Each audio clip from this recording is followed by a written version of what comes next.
Everyone, keep your spine erect, chin away from your chest, eyes gently closed. Shift your gaze to the third eye, the center of the eyebrows, Jyotishmati, the light of awareness within. Take a deep breath and exhale.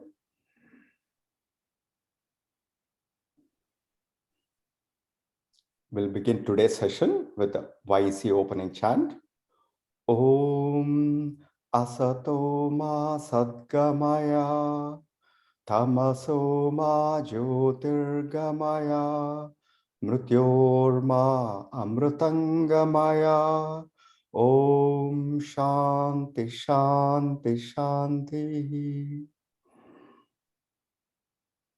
Welcome everybody for this beautiful Saturday satsang where we're exploring the contemporary application of yoga, the yogic knowledge, and how it empowers particularly the youth with cultivating the entrepreneurial and excellence mindset.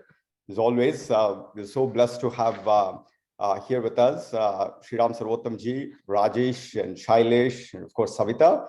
And for this today's special session, I also have a guest to support me in this panel discussion. So my cohort is going to be Sruti Gurrapu. So if I could represent her point of view, and both of us want to represent some of the thoughts, questions, perceptions, that represent the youth, so that we can all understand.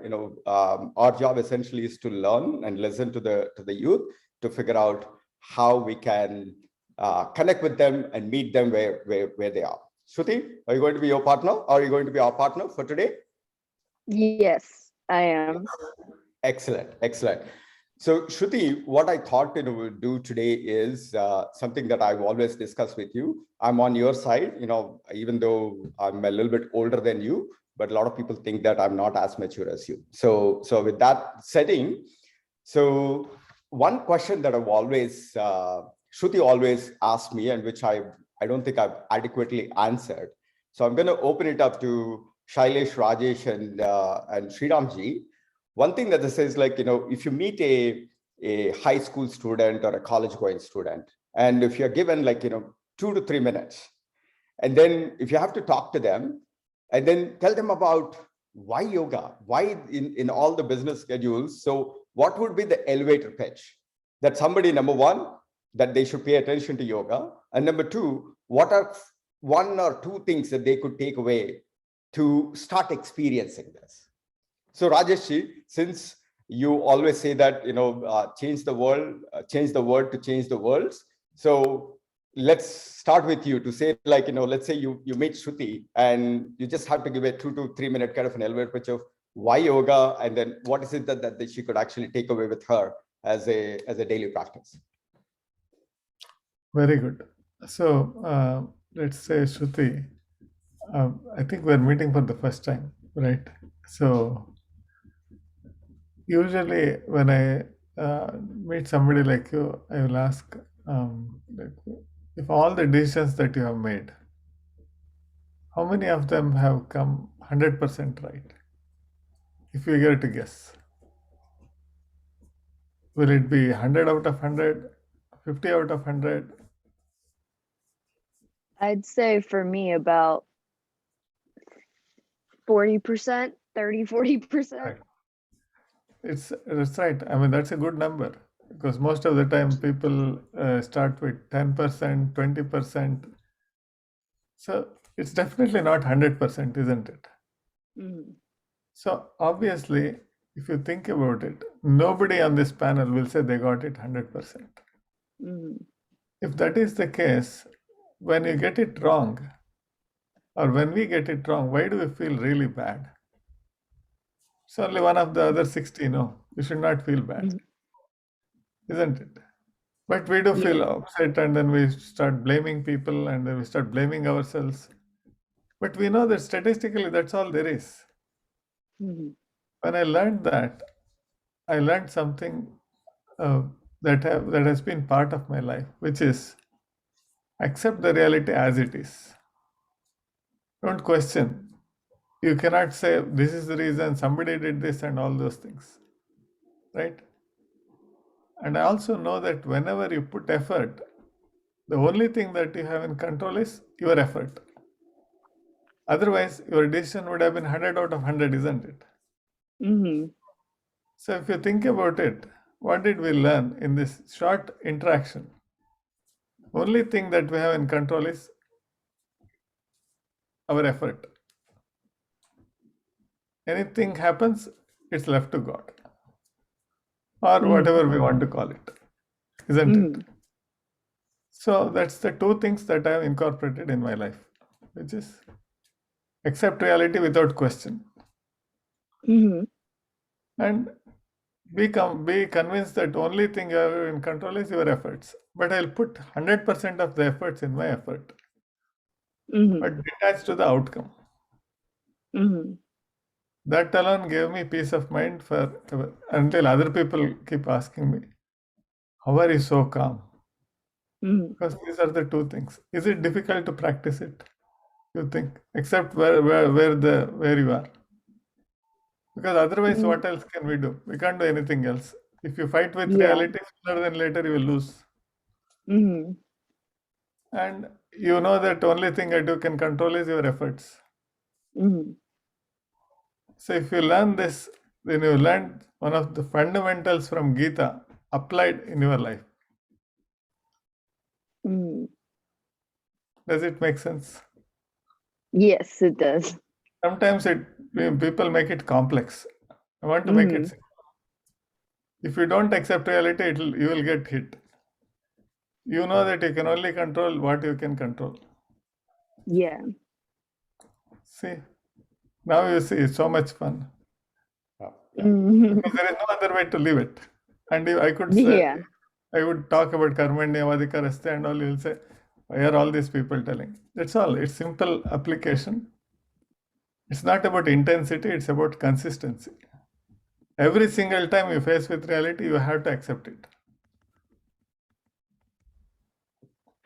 That's so fantastic. That's so fantastic. So Shruti, as always, I make sometimes sort of mistakes. I don't introduce people. Assume that everybody knows everybody already. Do you want to introduce yourself? Me? Yeah. I'm Shruti. I'm in college right now. Yeah, I'm just here to help Nana out and give you a youth's perspective. And that job description of helping Nana out, it doesn't seem to never go away, right? So Exactly. Nana, it'll always be there. But Shruti is a sophomore at Penn State. But one thing that occurred to me when Rajesh was saying, when you only focus on the effort, not necessarily the result of it, that means we probably become 100% right all the time, because we're always right for the effort. That's just a simple changing the framework. We go from being 40% right. Hey, I always given my effort, so you almost get close to 100% right. Rajesh, did I interpret it right? Srini, the thing is, we are not even worried about right or wrong. Basically, we'll be in the flow. That you know that what you can control is control. Then it becomes, there is no chaos in the brain. Exactly. You're always Because true. you know what it is. You are in the flow without thinking I'm in the flow, isn't it? So if I tell people at Shruti says to say you have to be in the flow, then it's a pressure. Am I in the flow or not? All this, nothing, you don't have to worry about it. So you just will say, Shruti, many times you have lost track of time. Yes or no? So just remember those times. And then you will start anchoring to those times. So, say I lost track of time. And at that time you are in flow. And sometimes you lose track of time when you are watching your big, whatever is your favorite TV show. Those things you should set aside. That way, when I last talked to gave a speech, people say, when I was watching Titanic, I completely lost track of time. That's good. But you have to be creating some value for the world. then it is Mhm. real flow. Mhm. So whenever it happens next, just remember that what were you doing? It will be something that you liked you are doing, something in your core strength. Mhm. And the goal is to keep repeating it every now and then and anchoring. This is what will create value. Ultimately, it's value creation. When you are in flow, it will look like effortless. Mhm. Love it, love it. Now, Shriram ji, I don't know if you met Shruti before, but if you were to meet Shruti like this, and she's just a green field, she doesn't know anything about yoga, and we have a couple of minutes. What would you say is like, hey, why we should consider yoga, and what is one or two things that she could take away? Hi, Shruti. First of all, Hi. I don't believe that Shruti has not listened about yoga, because anybody who meets Sriniji knows about yoga. I'm sure of that. Yeah, for sure. So I'm actually very fortunate because I learned yoga as a very young, when I was 11 years old, I started yoga, and it was a great gift. Uh, as a person who has learned yoga from a very young age, it was so much fun. I mean, that is the only thing I could say. It's so much fun, and I was blessed to have a very good teacher. And when he teaches youth, he'll make it very lively, very enthusiastic, not very serious type. Very sincere, yes, but not very serious. And let me share a couple of my experiences. The reason why I was drawn to yoga when I was 11 years old was because I saw one of my classmates. He was able to touch his toes without bending his knees. That was a remarkable thing. Oh my God, I cannot do it. There was like 1 foot gap between my fingertips and toes. So my only objective at that time, it was not to change the world or anything. It just was to touch my toes. How can I do that? And that's why I joined the yoga class. And after my first yoga session, I felt good and all that. But what I noticed after the yoga session was that I slept that day for 18 hours. Thankfully, it was during my summer vacation. I could afford so much time to just have a deep slumber. I slept like a log, as they say.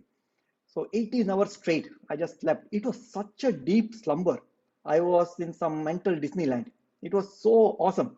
And when I woke up after that, I didn't know what time it was, where I was, what is my name, nothing. Like I was in such a fresh state, as if I was just born. And I felt so refreshed. That was my experience. So refreshed. Wow, I've never had this feeling before. So that initial introduction to yoga was just astounding for me. Wow, I just did like half an hour of yoga. I didn't even touch my toes yet. Still a long ways to go. But even this very simple practice had a very profound impact on me. And the next few days, when I went to the yoga class every morning, um, the story was same. I used to sleep much more than the regular, and I felt refreshed each day. And until I got into that rhythm, where in fact, in the long term, the requirement of sleep actually comes down. But the main point about yoga is that it helped me in so many ways.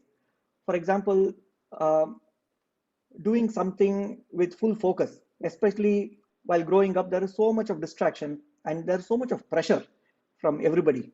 Like somebody says, oh, you have to study now, or you have to play now, or there is peer pressure from our friends. You have to do this, you have to excel in that. So whatever we do, the mind becomes so focused there. The ability to focus the mind, I noticed, was much better after the practice of yoga. And let me also share one more very, very interesting story. At least I find it interesting.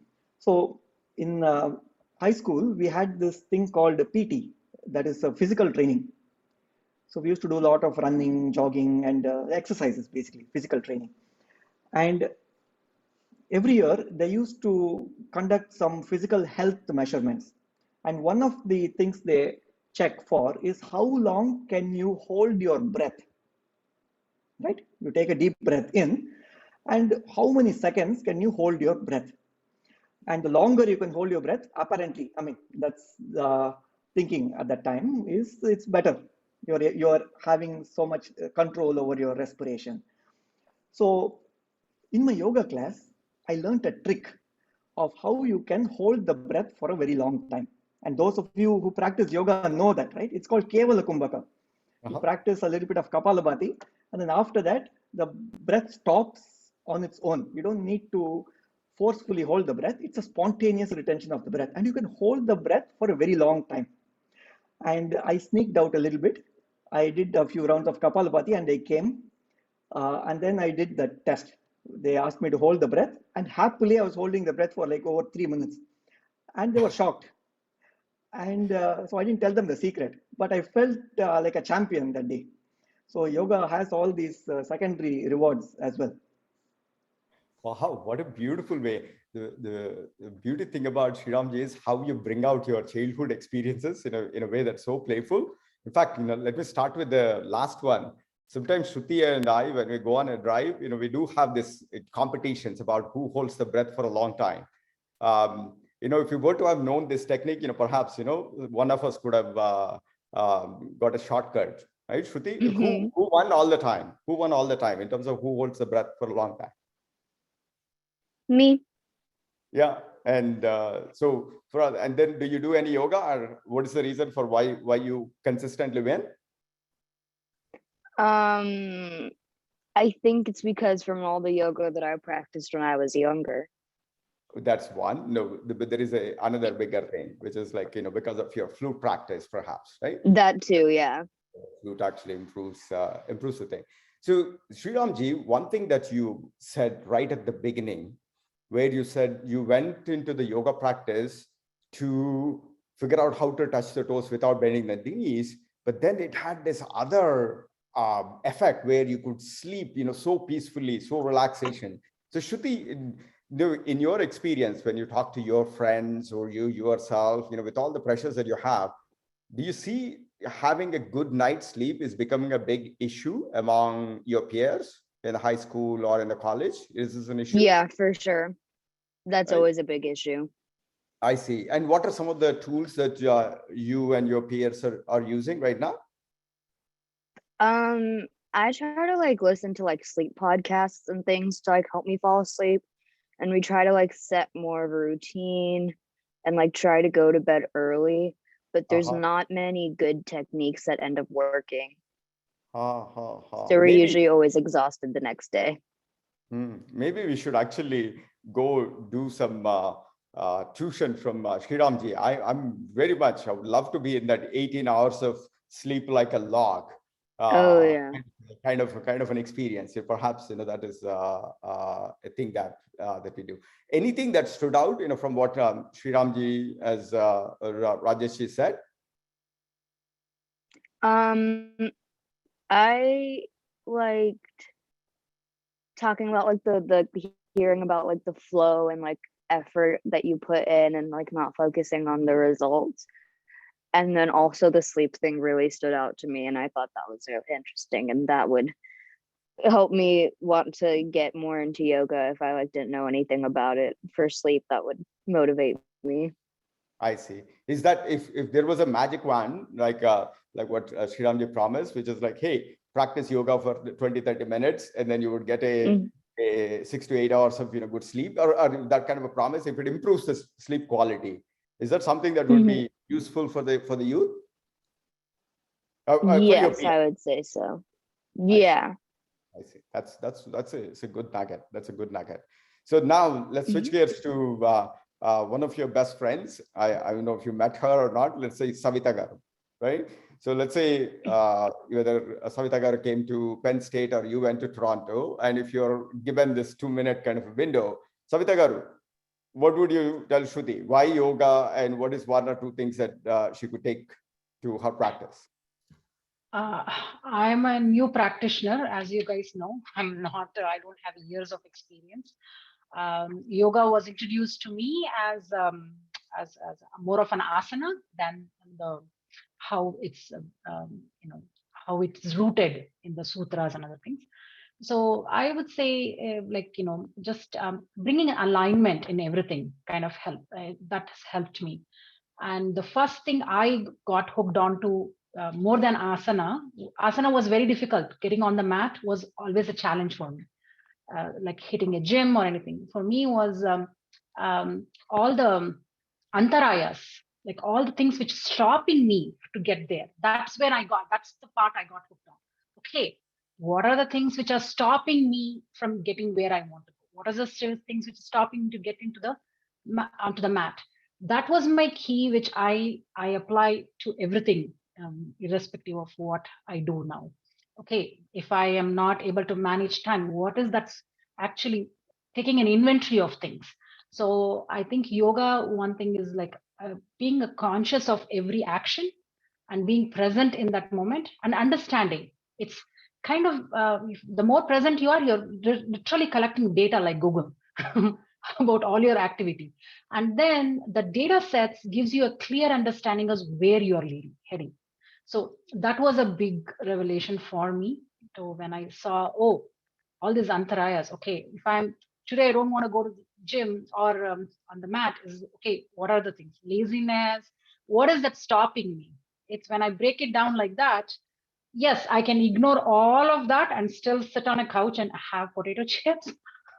But going through the process in your mind can actually say, hey, if none of this, maybe I should go there, like, kind of thing. So that was my hook to get onto the mat. And that's what has helped me to being present and getting the data sets of my own activity. So that's what I would say. Yeah. Yeah.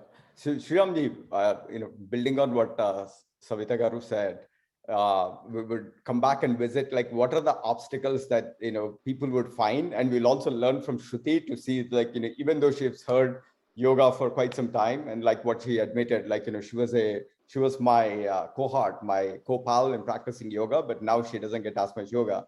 We can actually inquire and investigate some of the obstacles that prevent us, and then we can actually go there. And then the last person that we have is our best friend, and I think Shruti probably knows him, Shailesh Basani. So Shailesh, let's say if you were to have met, Shruti at the Penn State as a freshman, that you don't know anything about her, how would you introduce yoga to her? And then what is one or two things that she could take away? Yeah, Srini, it's very nice to see you, Shruti. I mean, I cannot not know her. I remember running to hospital when she was being born. I was like middle of all of that. So I cannot not know her at all, but I'll try, right? So again, from my point of view, again, beautiful words from all three of you. Definitely physical fitness is one of the first things that comes to mind, right? Because working with the younger kids and so on, I could see in my kids' classes the joy the kids had, like Sriramji was talking about, when they could touch their toes in halasana, or when they could stand on Shirshasana by themselves, right? I mean, they were like elated for days together, right? So I think that amount of challenge is important for them, right? And then they love it. And that's one thing, because yoga equal to, like Savitha ji said, yoga asana for many folks. That's how they start connecting to a physical fitness in some sense, right? So that's one thing definitely I would talk about, right? And as you think about this youth, all of this today's, peer pressures in terms of examination and everything, right? So for them, the focus and concentration is super important. When you talk about how yoga can improve focus and concentration, that also starts resonating with them. So that's the second thing definitely I would talk to them, that how it has improved focus and concentration many folks through studies and so on, right? And the other third thing I would talk about is, because of the pace we are running, right? It's about relaxation, right? So for 10 years I've taught the yoga kids classes, and my primary primary book was from Shivananda Yoga. And they talk about 5 principles of healthy living. The first principle is proper relaxation. Okay. It's very, very important, because people don't think yoga is relaxation. They don't understand what relaxation means. So how to relax your body, breath, mind, all of those things is super important, right?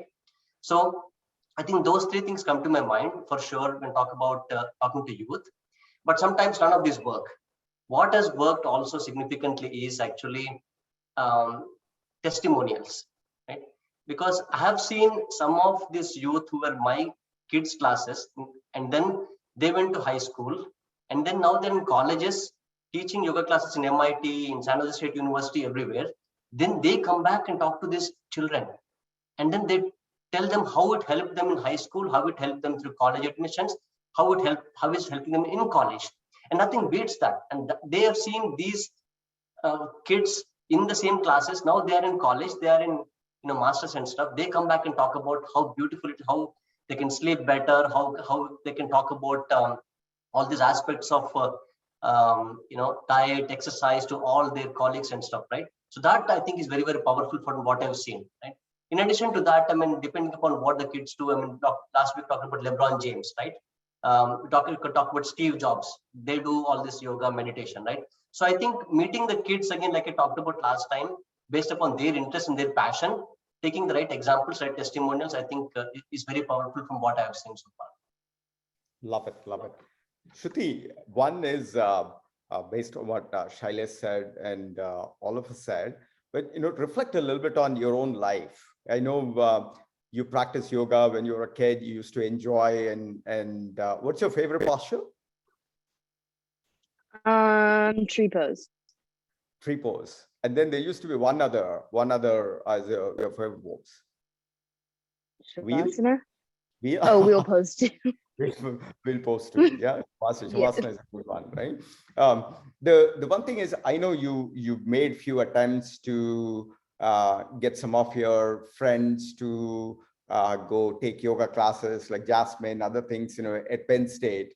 So number one, but before we do that, what are the, particularly your generation is perhaps the most challenged generation with so many demands, and the world throws a lot at you with news and a lot of development that are happening. So do you want to share anything about the unique challenges that your generation is facing, or what are the consistently you've seen your peers and some of your sisters' peers and so on and so forth? What are 3 or 4 things that always stand out for you if you were to represent your own peer group? I think something that's very common among kids my age is just the amount of stress that everyone has and is going through, especially when it comes to school and stuff. It's very normal for anyone my age to have breakdowns over school and just be very stressed and not know how to manage it and stuff. And I guess always feel very overwhelmed,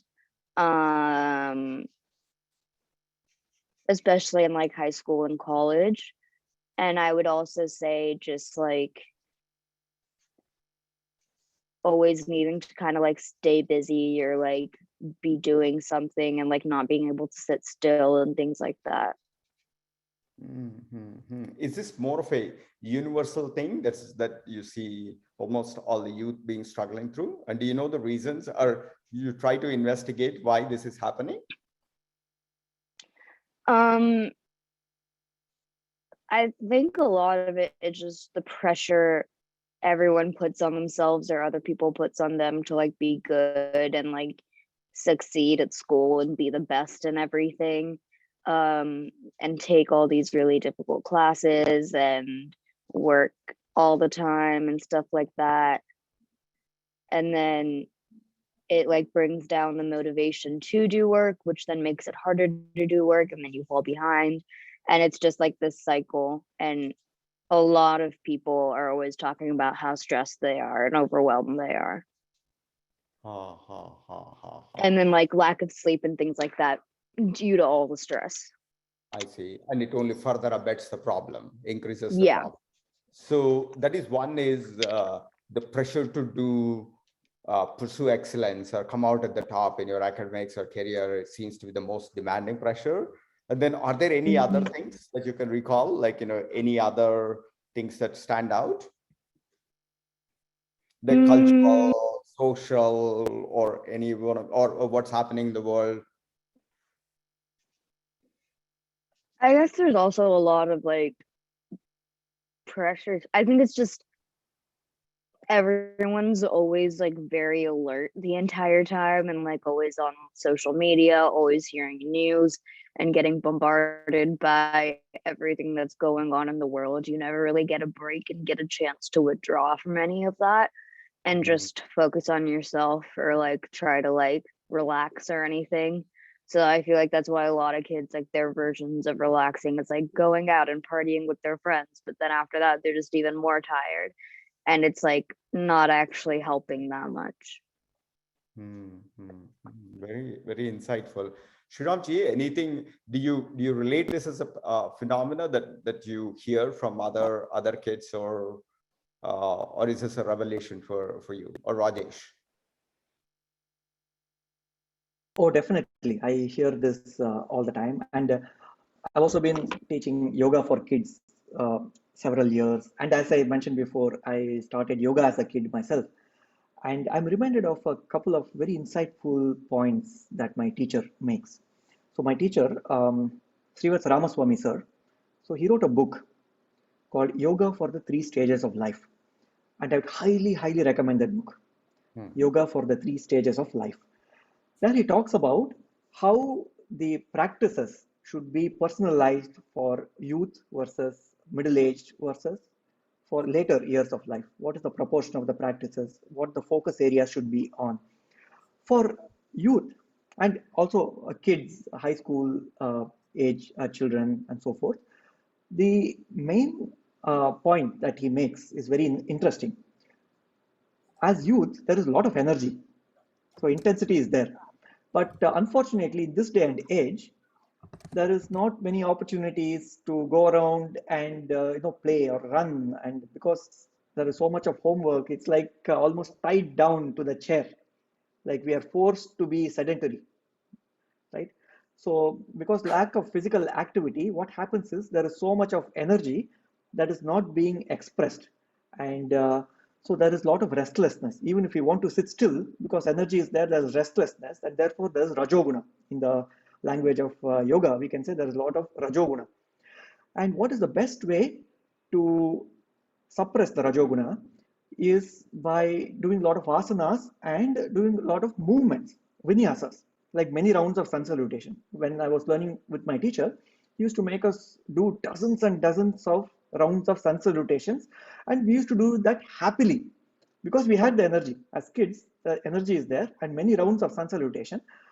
Now, at the end of it, one would imagine that they will feel exhausted, right? But that is not the case. After the practice of dozens of rounds of sun salutation, we feel more energetic, but the difference is the turbulent energy, the restless energy has come down. It is now a focused energy. The rajas is now more streamlined, it becomes sattva. There is much more clarity of mind, there is more focus of the mind. We continue to be energetic, but it is not a restless energy. It is not a conflicting energy. There is not rajas anymore. It is now more streamlined energy. You see, that is a fascinating thought. We don't want to suppress that energy because that's a natural gift. Being so energetic is a gift. But we need to find ways in which that energy goes towards the harmony. For example, to be angry, it requires energy. A person who is very dull, lethargic, you can never provoke them to anger. They will say, okay, let me be angry tomorrow, right? So you need some energy to be angry. But that anger energy is an expression of rajas. In fact, the word rajas and the English word rage, they come from the same root, right? So rage. And so when we suppress that rajas, you still have that energy. That gift is there. The treasure of more prana is there. It can be channelized in more meaningful ways. We are able to harness the power of that energy. And that is very insightful, like doing lots of asanas, lots of Surya Namaskar, especially during youth time in those ages. So that is that's a big blessing to go through that process. What a beautiful insight. And I think, Sunita Garu, I'm looking at your comment as also. Shruti, one of the things is in today's world, it looks like the demands of what we need to accomplish, right? In other words, in the school, it looks like those demands may not come down. So in other words, because you have to pursue excellence and so on and so forth. But one of the things that Rajesh said is you have to give your effort and don't be tied to the grades or the outcomes. But nevertheless, you have to put in the right effort, because the amount of things that you are pursuing requires more effort. But what Shriramji said was very insightful for me. As youth, you already have the bundle of energy, but if it doesn't find a physical expression, then what will happen is that is going to manifest in other moments like restlessness, and perhaps go to the parties and other things, and that actually creates more of a negative cycle, and it kind of causes problems. So that's probably one of the reasons. And I see like you or your sister and others try to invest in some kind of a physical practice, whether it's running or doing sun salutations. Have you done any experiments like doing some physical exercise, and did it make you more calmer?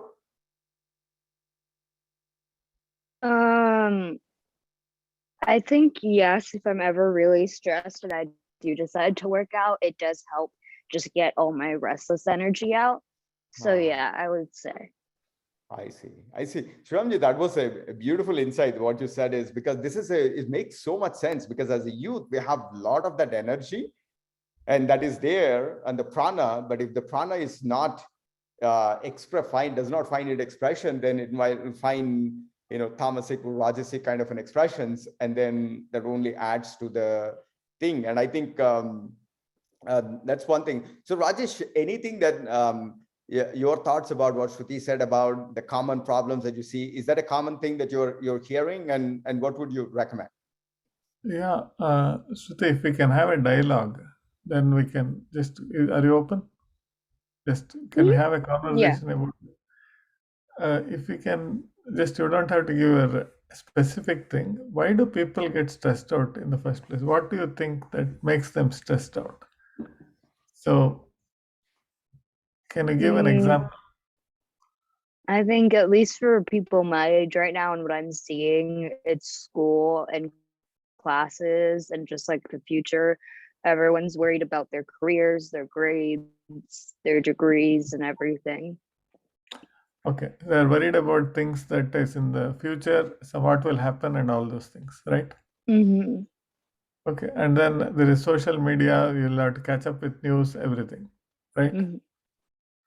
See, let's think about the fundamental thing here. See, nobody is physically harming anyone. Nobody is coming with weapons or anything. So it has to be something that you are doing with your thoughts, isn't it? Mm-hmm. Suppose, let's say, if just for the sake of next 1 minute, if you choose to be happy, can you be happy? I can try. At least you can try, isn't it? Yeah. But if you say it's a challenge, and if you are happy for next 1 minute, $1,000 will be given. Will you take up the challenge?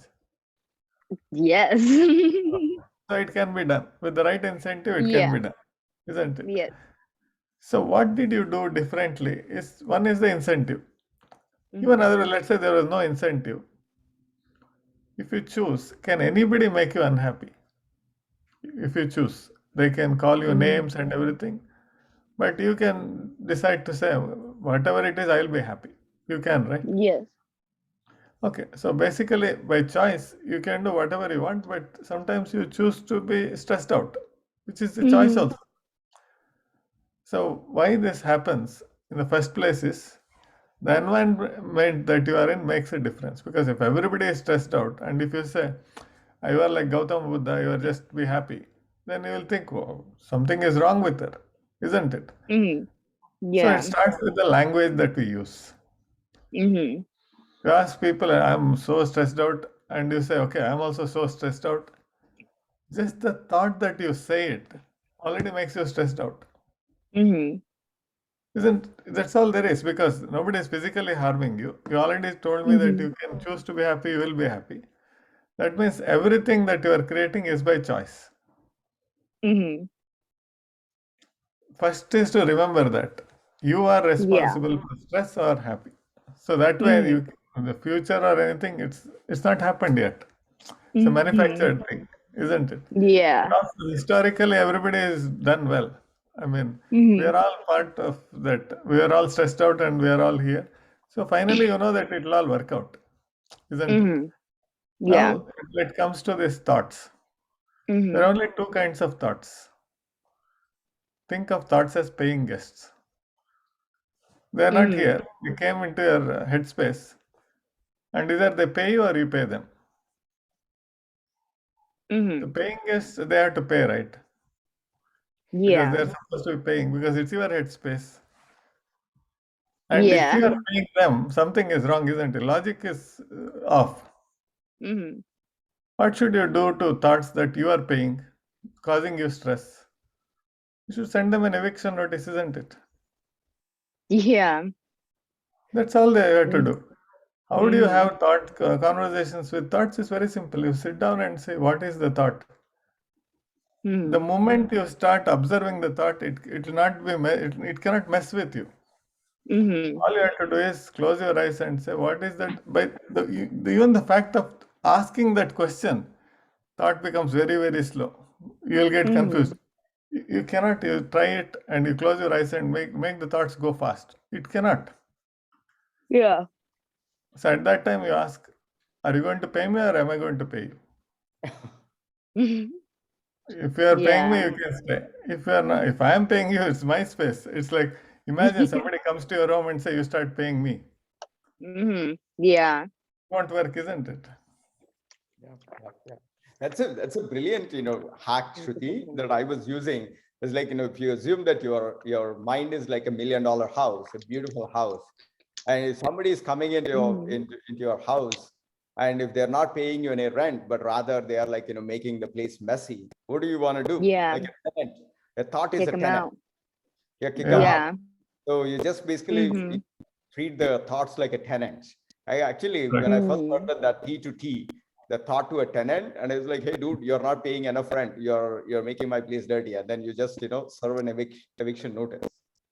Yeah. Yeah. And Right? then remember that if you do this tomorrow morning, you will be not very popular in the college. They'll think where is Yeah. she? Too much of thing. You are not. It will be treated like a guru. Shruti guru is coming. All those things. So easiest way is you have to learn to blend in and stand out together. That's Yeah. the until somebody trusts you and you buy into them, then you can make them your friend. Mhm. To tell this because they are not ready. It's the majority is there is a payoff that people get by saying stressed out. What do you think is the Mhm. payoff? It is a license for inaction.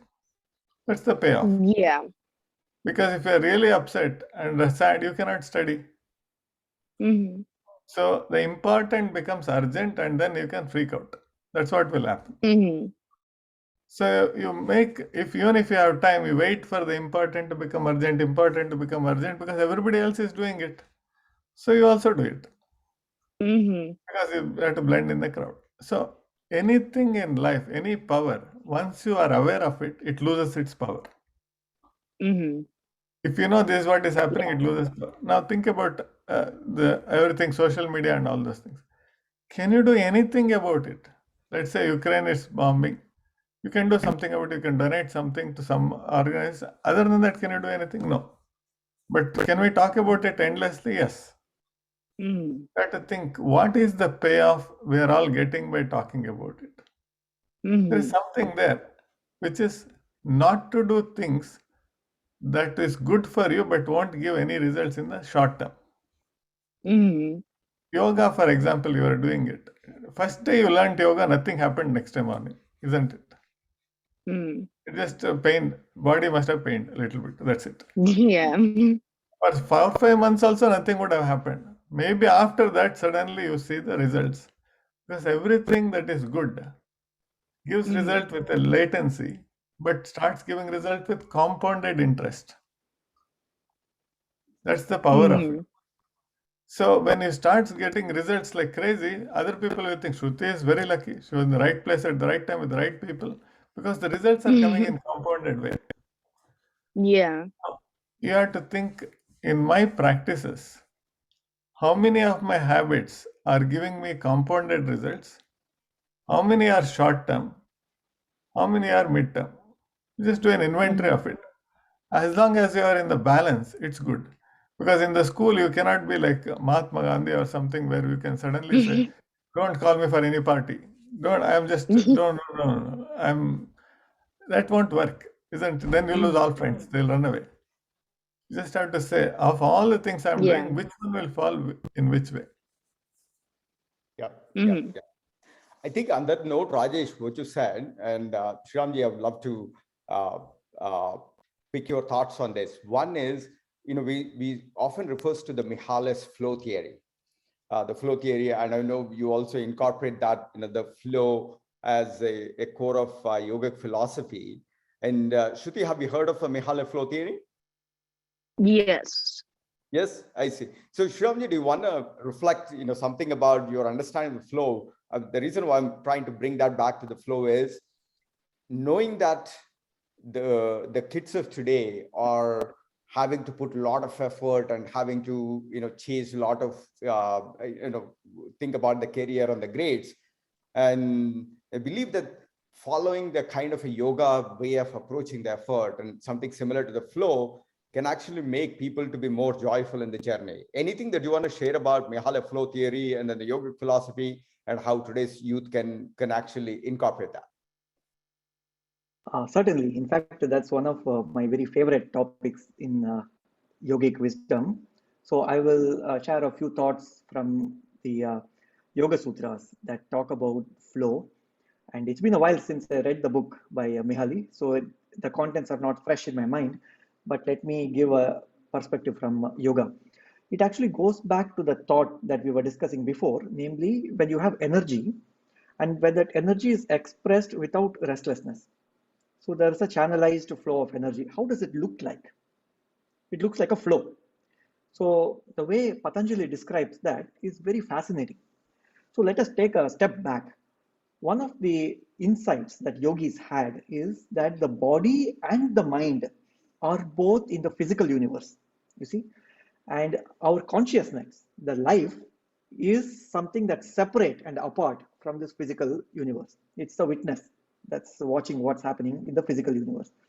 And one of the insights they had is everything in the physical universe is always active. There is activity everywhere. So in the Bhagavad Gita, there's a very beautiful verse. Nahi kaschit kshanamapi jatu tishtati akarmakrit. That means not even for a fraction of a second is anything in standstill. Everything is moving all the time. Even subatomic level, atoms and the electrons are whizzing at close to speeds of light, right? There is activity everywhere. Even when we are sleeping, there is activity happening. Heart is beating, I hope, right? Heart is beating when we are sleeping. When we are meditating, heart is beating. We are breathing. There is movement that is happening all the time. So when we hear the instruction or when we experience stillness, when we experience peace, what is it that is happening? In spite of all this activity, how is it that we are able to experience stillness? And on this, Patanjali gives a great insight. He says the experience of stillness happens because, I'll quote the sutra and then I will talk about what it means. He says, Pratyaya ekatanata. Tatra pratyaya ekatanata dhyanam. That means when something moves back to its original condition, and when you look at it from a distance, you will not see the change. It comes back to itself. To give an example, suppose somebody is pouring oil, right? There is movement, there is flow happening, but you look at it from a distance, you don't see the movement of the oil, you just see a thin thread. It almost seems static. So it's a beautiful combination of movement. There is activity there, there is flow there, but there is experience of stillness there because from one moment to the next, you see the scene as being identical. It's like when we watch a movie in the movie theater, right? So how is the scene created? You have a series of films. So there are about 30 static films that run by every 1 second. So if you want to project a static scene, somebody is meditating, and you want to depict that for 10 seconds, it's not like you have only one film to depict that. You all the multiple films that project that image, they have the same scene. So when we create the movement so that it goes back to its same state before, it's moving, but it goes back to the same state before. So it combines flow, it combines dynamism, that is aliveness, vitality, with stillness. And how is this practically valuable? Okay, it sounds good in theory, but how can we harness this in practice, and how can we experience this in practice? This is also very fascinating. And my teacher used to give a very beautiful example. He used to give the example of, there are some great authors, they become highly creative and they write, best-selling novels, etc. He used to quote one author, very famous author, Earl Stanley Gardner, so who wrote The Perry Mason. So he used to get creative ideas when he was sitting on a flight, and when he's going like 30,000 feet above the ground on a flight, when the aircraft is moving without turbulence, right? There is movement happening, but there is experience of stillness. And it is very conducive to creativity. Now, imagine if the same aircraft is sitting on the runway, it is not moving. It is just simply sitting on the runway. Will anybody get creative ideas, right? Mind will simply become restless and it will be, oh my God, when are we taking off, right? So the point is, when there is flow, it is like a moving river, a river that is moving very fast, yet very peacefully. Around rivers, life thrives. Civilizations thrive around rivers. So whenever there is movement of prana around those nadis, around those meridians, all the cells of the body, they thrive. So that flow experience is enlivening. We feel uplifted. Yet there is an experience of tranquility there. It's such a beautiful state. And Patanjali states that very beautifully. Yes, Tasya Prashanta Vahita Samskarat. Prashanta means great peace. Vahita means flow, moving. Vahana or vehicle. All these words come from the same root. So Prashanta Vahita, there is a flow of peace. That peace is not a dull peace. Many people think that when I laze out, I'm a peaceful person. But this is intense peace or powerful peace, where there is a flow experience. Intensity is there, but at the same time, it is so tranquil. Because that flow is without any turbulence. Instead, there is the experience of tranquility. Wow, wow, profound insight. Shruti, the way he basically said is how we can actually create activity and still be very joyful. One of the things that Shriramji, Rajesh, Shailesh, and Savitha, and number one, before I say anything, Shruti, do you remember anything about the flow theory, Mihalay flow theory? What stands out for you? I remember like little bits of it, I think. So one is, here is my recollection, and then Rajesh and Shailesh and Savitha would want to add up to it. This Mihalay's revelation, as Shriramji said, which is all about how can you create this most tranquil environment, yet when you are actually putting all the effort. That's what we want to get to. So what Mihalay revealed is actually a prescriptive way of, three things that you need to do.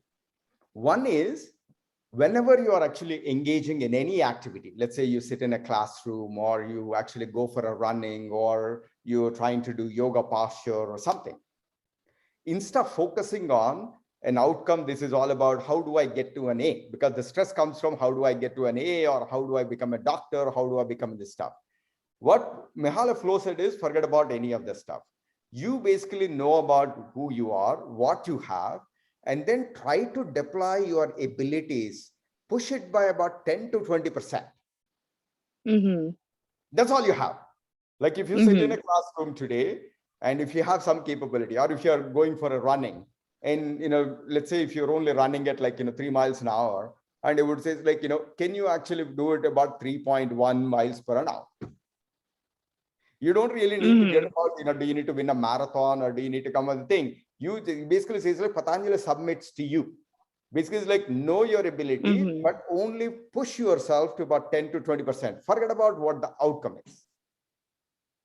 That's number one. Yeah. Right? In every place, in a classroom, look at where you are and then try to push yourself to about 10 to 20%. If you try to push beyond the 20%, that's where the stress comes in, anxiety comes in, because you are actually trying to deploy a capacity that is beyond your reach.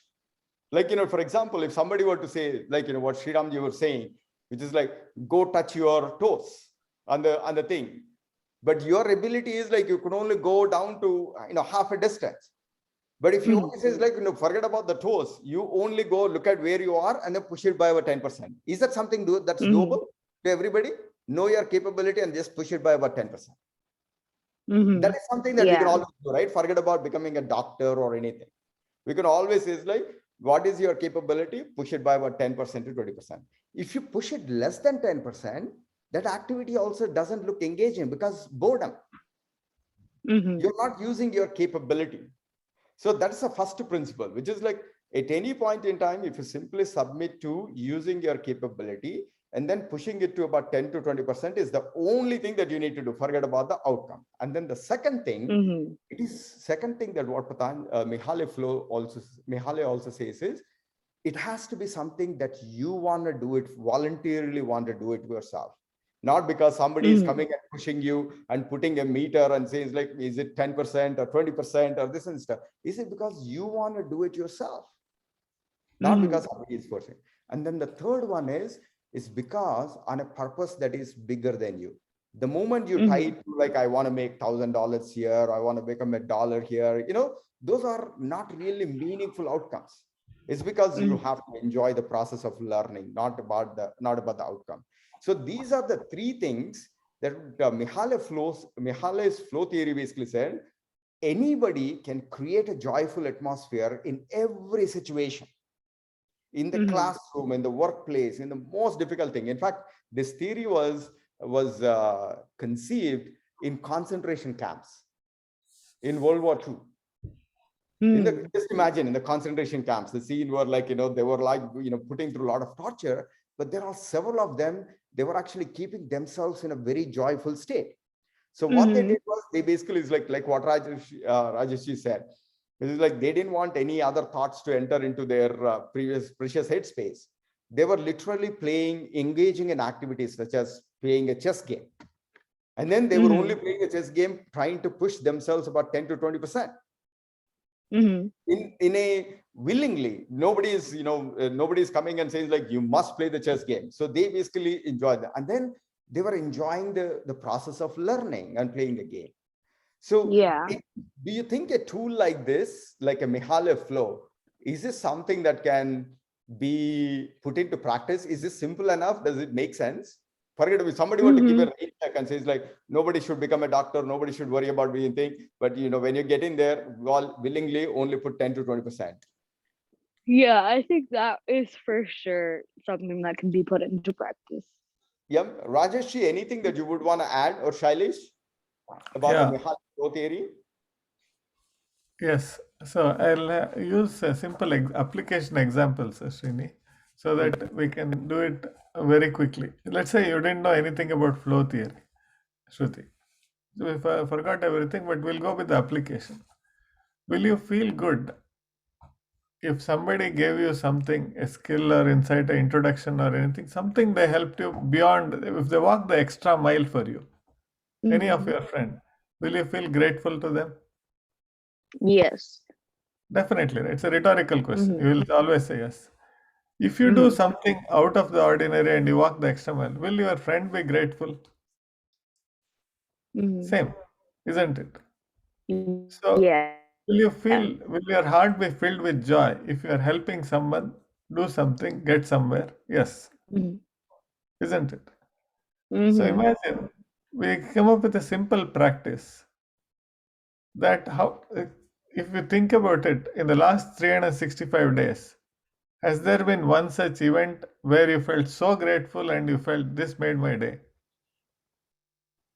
It's there.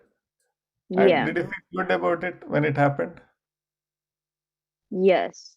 So what was one good thing that you felt absolutely great about? Helping Nana? Yes, that's correct. I see.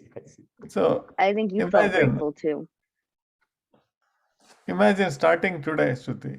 We have one simple goal. From the time you wake up to whatever time it takes, you should see what is that around you. Somebody did something that happened that will make you feel this made my day. Everything else is a bonus. That's a game that you can play with yourself. How long does it take to get there? It will take 1 hour, 2 hours, 3 hours, 4 hours, something. You have only one metric to count. Something that happened, it will say, this made my day. Everything else is a bonus. Now, what is that you will notice is you will start being grateful for even simple things. Because you don't need a lot of things to say, this made my day. It is not the availability of things that is not making you do it. It's the noticing, lack of noticing. Isn't it? It's always there. In all our lives, it's enough of things are there that will make, oh my God, this made my day. For people in, let's say, Tallinn, if they see the sun, I mean, not in Finland or something, where the sun is not this much. In California, they come and say, the sunlight, this made my day. Everything else is a bonus, they will say.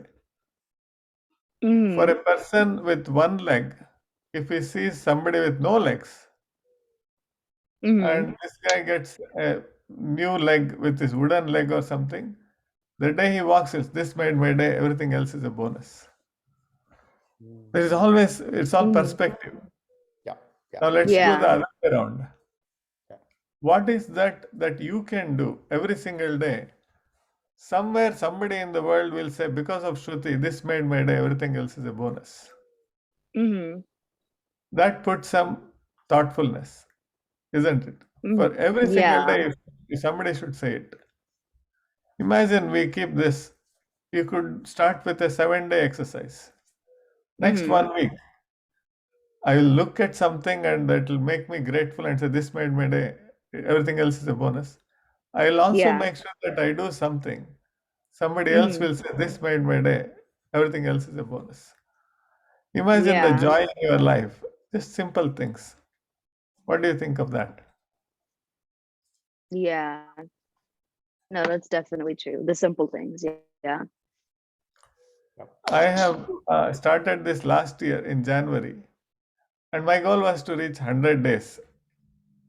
And when I reached 100 days, I could not stop it because the dopamine rush and the serenity, all the things that come with joy.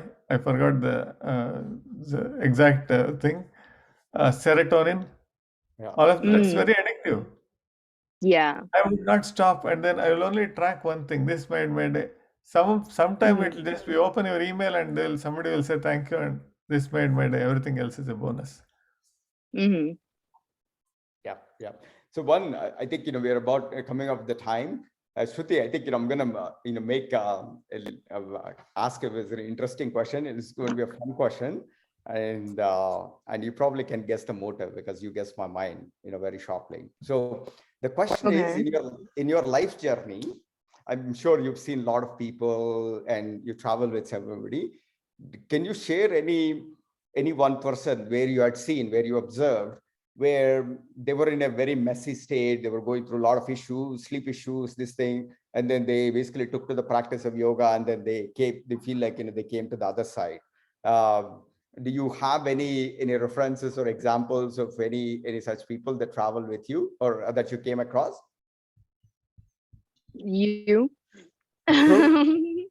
See, I kind of knew it because that is kind of a self-fulfilling kind of a stuff. But anything anything that you want to add something, because I believe that the kind of things that but you want to embellish anything about, do you believe that, yoga was one of the reasons why, or any details that you want to add to it?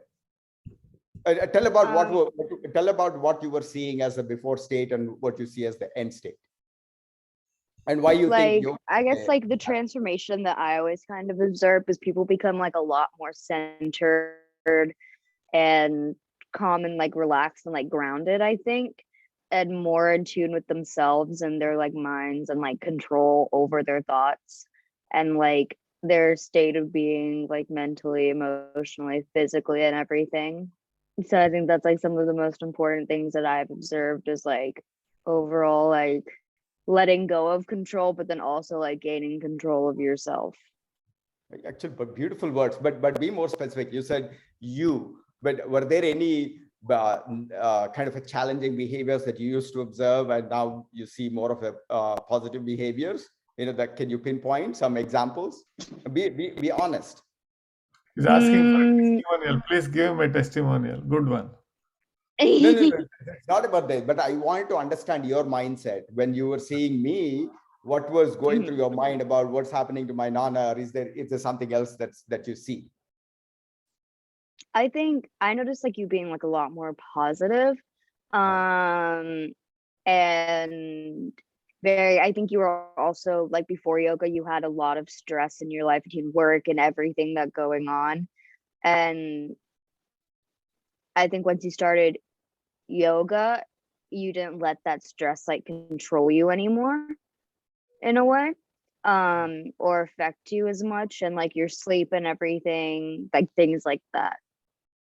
What a beautiful way to say. So in fact, you know, exactly like what you basically said as, you know, the issues, the challenges that you seem to relate to every youth that is going through, perhaps it's the exact same set of issues that I was going through, lack of sleep, a lot of responsibility, responsibility and the stresses, but somehow this tool of yoga, and was I a good practitioner?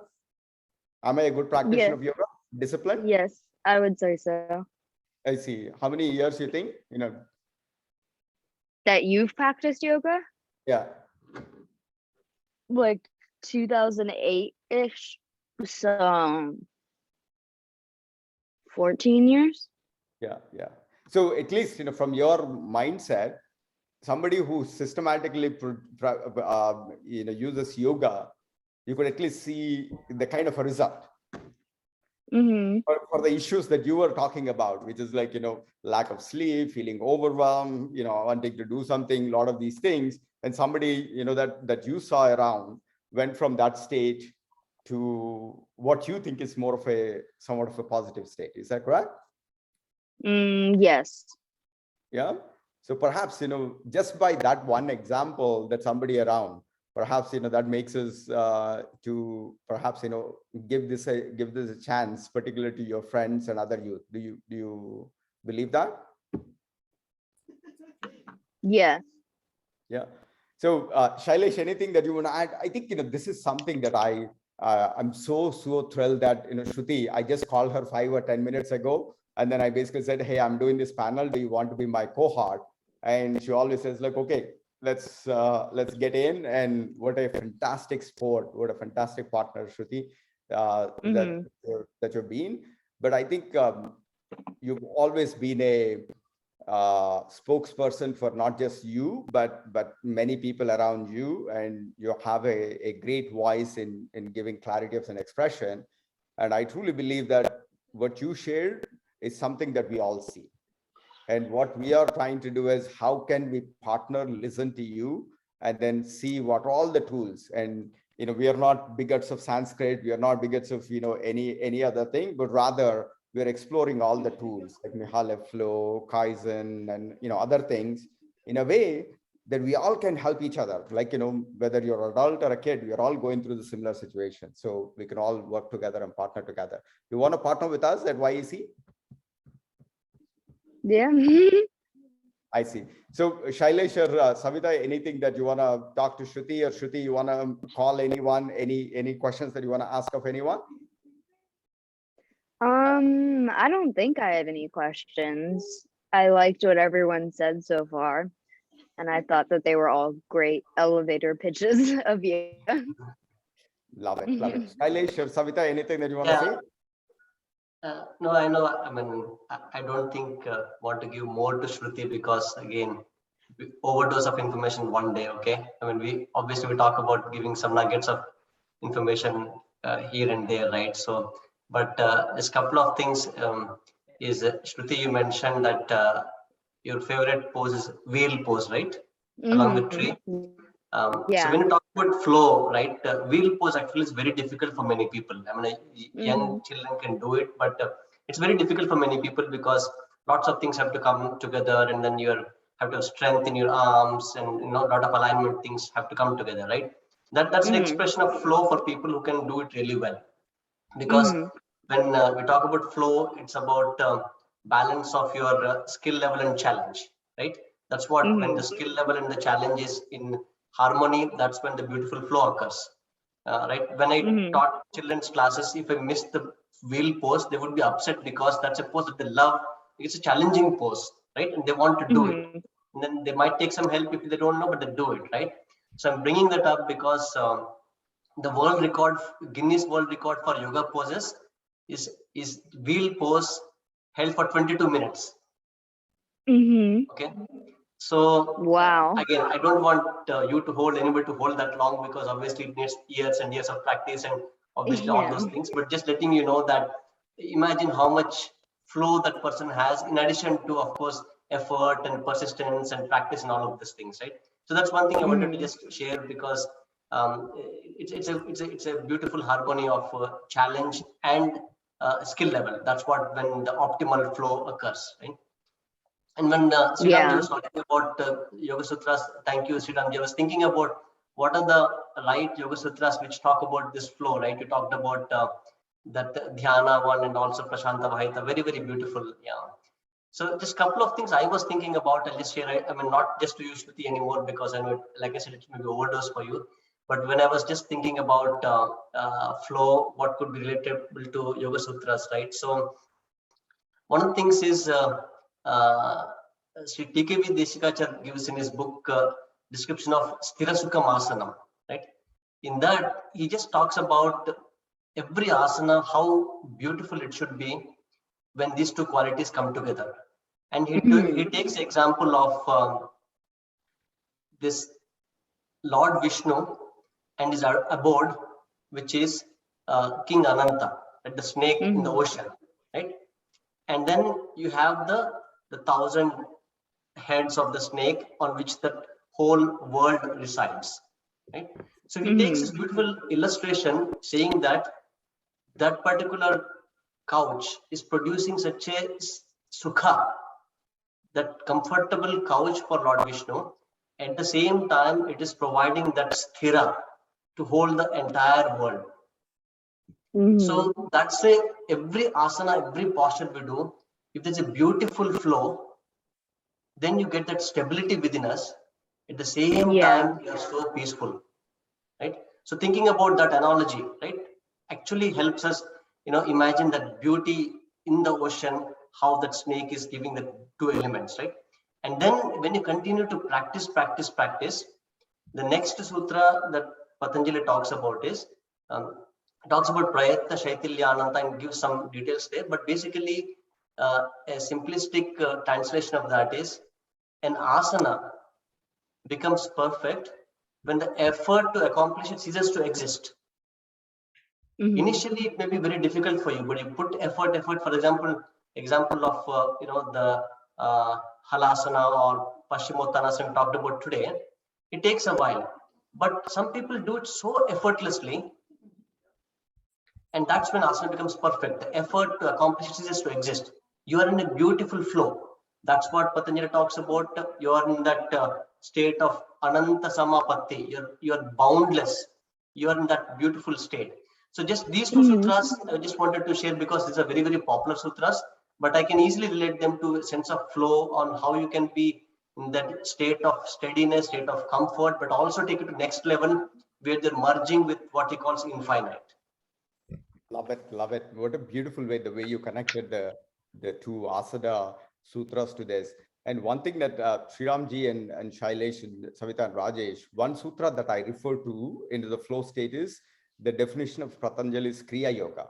Tapas Swadhyaya Ishwar Pranidhana. Tapas is about to push yourself beyond your abilities, but Swadhyaya puts a boundary on it, only when it is 10 to 20% with the rightful means. And then the Ishwar Pranidhana is, the purpose. You don't really worry about the outcomes because it's voluntary effort and a purpose that's bigger than in the service of others. So when you put that as the Swadhyaya is the putting that the boundary, and tapas is always you're constantly doing that. And then the flow, as Rajesh said, is a compound interest. You don't know the benefits, but somehow it pays rich dividends in a compound interest. And that's where Shriramji, your sutra, Kamanyatvam Parinamanyatve Hetuhu, which is like the small steps in the 10 to 20% suddenly results in a transformation that you don't know. So on that note, let's, and Savitha, I'll let you add one last thing. And one fun thing that I would share with you, Shruti, and I don't know if you could remember, speaking of the wheel pose, one time, I think this was 2015 or 2016, we both went to Singapore on one of my business trips. And we had a nice big jet lag, and we landed in the hotel, and then the room was not ready. What we were doing was both were doing wheel pose, but I don't think it was for 22 minutes. But next time we will actually definitely not 22. Yeah.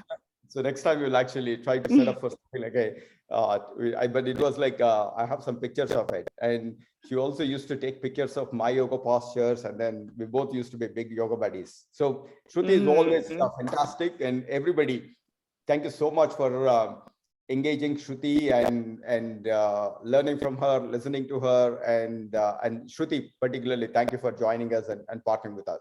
Savitha, anything that you want to add? And we can close the session today. That it'll all work out in the end. Works out in the end. Believe me, it'll all work out in the end. So some, as Rajesh said, some might come true, some might not, and you'll be grateful that some didn't come true also. In hindsight.